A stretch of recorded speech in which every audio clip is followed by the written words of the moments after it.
Nintendo DSi XL review. Update: Welcome, Nintendo fans.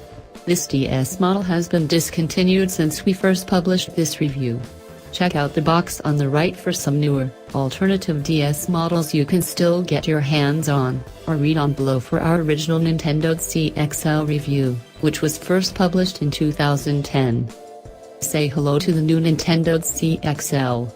The new handheld arrived with us 1 year after 2009's popular DSi, but the new model brings something different, including a notable larger screen and wider viewing angle, but the added size isn't just for show.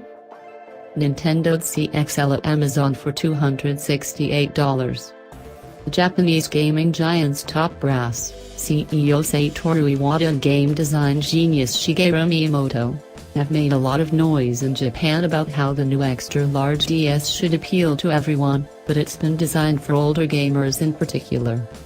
Especially those consumers that buy up the latest brain-training games and are more likely to spend money on ebooks and other types of non-gaming software for the device. But all of that marketing strategy talk aside, the true Nintendo fan really only wants to know one thing: is this sufficiently better than the handheld I bought last year to enjoy Mario, Zelda, Metroid, Wario and all the other classic first-party Nintendo games that gamers buy the DS for?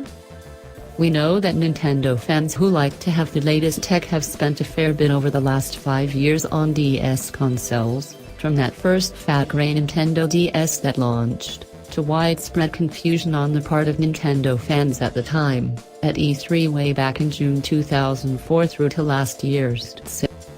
The original model was followed by the DS Lite in 2006 with its glossy white casing, slimmer form factor and 4 levels of LCD screen brightness, and then came the aforementioned DSi, which launched early 2009 in the UK and was again even thinner, with a slightly larger screen, and saw the end of GBA cartridge support in favor of an SD card slot, AAC playback capability, and 2 cameras.